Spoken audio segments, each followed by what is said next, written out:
You ever have a moment where you step out of your truck, dust swirling around your boots, and you just know deep down this is where your life finally shifts? That's how it felt the day we pulled up to our new land in Arizona. Kids bouncing in the back, my wife already kicking off her sandals, me just standing there, soaking it in. 20 acres of raw dirt, canyon breezes, and pure, unfiltered freedom.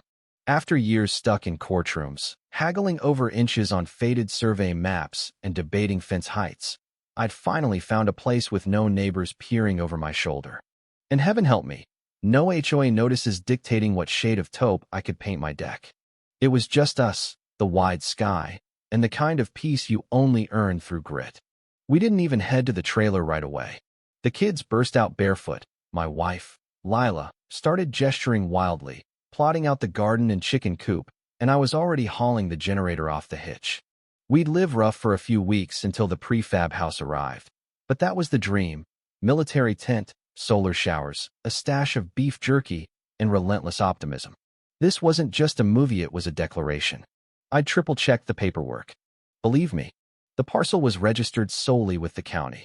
No HOA, not even a hint of a deed restriction. We were free. So there I am, kneeling to stake the tent, when I hear gravel crunching fast, purposeful. I look up, squinting into the sun, and see a white SUV charging down the road, a big Sunset Valley HOA logo slapped on the side like a warning shot. I figured they were lost, since the nearest subdivision was a mile away, but no.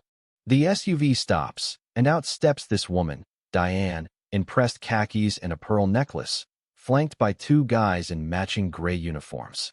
No real badges, just flimsy authority and steel-toed boots. She doesn't bother with pleasantries. Just scans the land like she's pricing it for auction and barks. This is private land. You're trespassing. 15 minutes to vacate. This is Sunset Valley HOA jurisdiction. I stand, brush the dust off my jeans, and pull my folder of property records from the Truck Me battle-tested Bible after all these years. I hand it over and say, "Ma'am, this land isn't under any HOA. It's private, zoned, recorded. Right here." She flips through it like I handed her a takeout menu, tosses it back at my chest, and says their development map now includes my tract, so I can take it up with the board if I feel lucky. Then she orders her guys to remove my unauthorized equipment. Just like that, my generator's halfway to their SUV. Old habits die hard, and 10 years in the Marines kicked in fast. I gave one of them a clear warning. He smirked, lunged, and next thing you know, he's eating dirt. His buddy tried the same and ended up face down beside him. "Don't touch my equipment," I said, calm as a breeze. "And don't touch my land." Diane started shrieking like someone torched her HOA bylaws. "You've assaulted my security. The authorities will deal with you. And you know what? Good. Let them." 15 minutes later, a real deputy sheriff, Vance, rolls up. Sharp as a tack, he takes one look at the scene, sipping coffee, two guys groaning in the dust, Diane waving paperwork, and just shakes his head. I hand him my ID and folder. He flips through, points to the bold black boundary on the deed, and says, "You're not in their jurisdiction. They have no standing here." He turns to the security guys, notes one of them lunged at me, and cuffs the bruised one for good measure. Then he tells Diane she'd better leave before she's charged with trespassing. She screeches about ongoing litigation, but Vance just waves her off. Their SUV peels out, Diane scowling through the windshield. Lila comes over, eyebrow raised, asking what the hell just happened. I look out at the land stretching across the canyon and say, "They thought they could claim what isn't theirs. Picked the wrong guy. You'd think that'd be the end of it, right?" Diane and her goon squad humiliated, the law laid down. For a few days, we went back to setting up camp, laying gravel, setting up barrels, digging a perimeter trench with the kids pitching in, Lila dreaming up kitchen views. It felt like life was simple again, like the weight over our heads was gone. Then the mail truck shows up with a thick envelope from Sunset Valley HOA, all aggressive font and bad news vibes. Inside, an $8,000 fine for unauthorized structures, our tent, an off-grid generator, and my personal favorite, failure to submit architectural plans to HOA design review. They even cited a quorum ruling allegedly held in someone's dining room, complete with coffee stains and margarita smudges.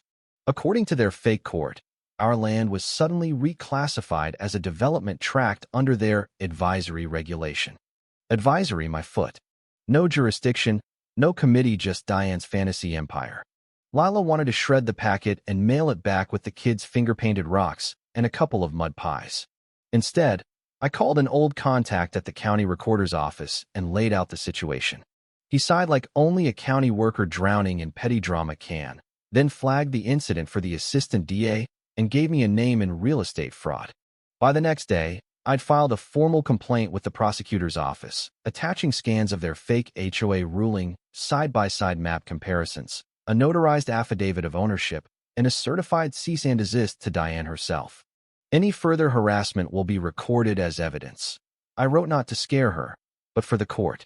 That night, headlights swept over the ridge, the same SUV, idling with lights off, watching. I filmed it, hand on my bear spray, and watched it slink away without a sound.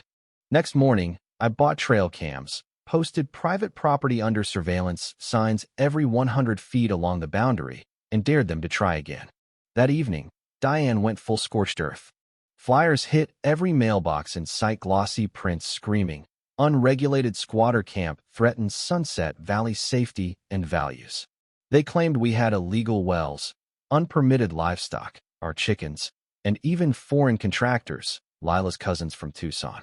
We laughed until we found out she was forging documents. One plan cited in her ruling didn't exist in county records. The real plat showed our land was always private, never under HOA. That wasn't just harassment, it was fraud. I called Tom, a title dispute expert from my survey days, who laughed at the idea of retroactive HOA jurisdiction. "Buddy, you're sitting on textbook boundary fraud, not just civil criminal." So, I backed up every document, printed hard copies, and prepped for a legal siege. I went line by line over their fake development map, matched every detail to my official boundary survey, and traced the chain of ownership back 35 years. No HOA, no question. I even found a microfilm entry from the 90s explicitly excluding our parcel from municipal subdivision.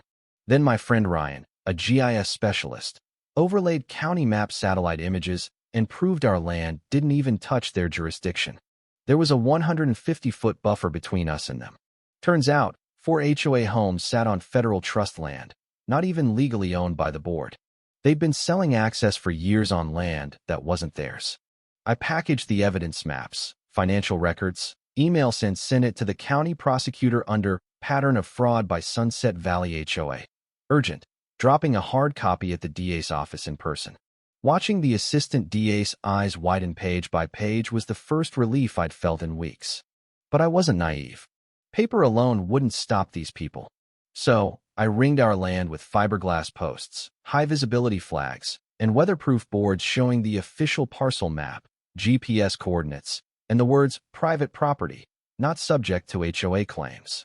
Below that, false boundary claims will be prosecuted under ARS Title 13. Diane showed up again, stormed up to one of my boards, stood there for a minute like her brain was short-circuiting, then left. Later that day, another certified envelope arrived, this one with a forged county seal that looked like it was lifted from an outdated template. That was it. I requested a full fraud investigation, citing fabricated documents, forged insignia, and harassment. The prosecutor took it seriously. 2 state real estate inspectors showed up, walked the land, compared GPS data, and found fresh tire tracks on a hidden trail along my fence. Diane security using my land as an access road.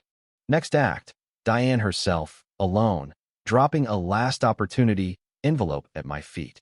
Another fake citation with hand-drawn stamps and signatures from her and her brother-in-law. That night, I filed an injunction with a sworn affidavit, satellite overlays, forged docs, and harassment logs. The clerk didn't blink. Ours wasn't the first complaint against Sunset Valley, just the best documented. Suddenly, neighbors started calling former board members who'd resigned. People fined for a mailbox painted the wrong shade of blue, stories about Diane stacking the board with her relatives. Then a journalist, Sarah from the local paper, showed up in dusty boots and a denim jacket, chasing the real story. I gave her coffee, a tour, and everything: maps, filings, even a highlight reel of Diane's greatest hits. 2 days later, her story hit. Rogue HOA tries to swallow private land. Caught on camera. It blew up on social media, then HOA watchdog groups nationwide. That's when Diane lost it. One morning, we woke to a prefab HOA kiosk plopped right on our property line. Fake wood. A sign reading Sunset Valley East Annex Info Center. Flyers with QR codes linked to a site trashing my family, with grainy photos of us and captions like unsafe conditions and unpermitted occupancy, twisting an old permit request for a composting toilet into a biohazard. I didn't get mad, he got methodical. I called Sarah back, showed her the propaganda outpost. Her follow-up, HOA escalates feud with surveillance and false accusations, went viral. I filed a consumer fraud report with the state, flagged their flyers, the kiosk, even the PayPal donation link tied to Diane's name. It was fraud, defamation, and illegal fundraising piling up like kindling. With Ryan's help, we tracked down another family, the Millers, who'd paid $30,000 for access to land that was actually federal trust. They joined our case. This wasn't just a county squabble, Anna Maria, it was real estate fraud, federal land misuse, and civil rights violations. Prosecutors subpoenaed the HOA's financials and internal emails. Diane didn't show up to the next meeting.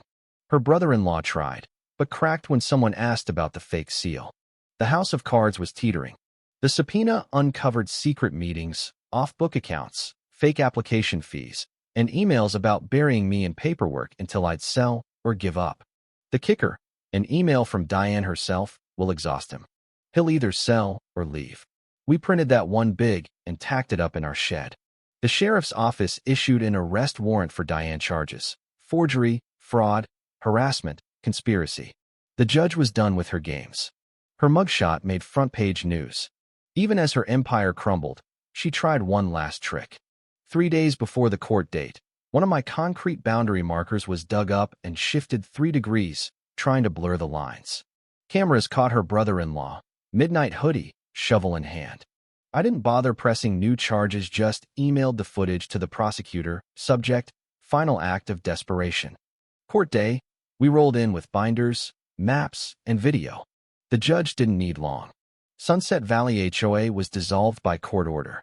Fines nullified. Land returned to county oversight. Diane's assets frozen. She was barred from ever holding a legal or HOA position in Arizona again. We won. But victory doesn't always feel like a parade. Sometimes it's just the quiet after a storm. That night, Lila brought out a sign we'd made together, Federal Boundary Certified. No HOA beyond this line. We planted it where Diane's ridiculous kiosk once stood. Below it, private land, constitutionally protected. Proceed with caution. A year later, the garden's blooming. Our house stands solid.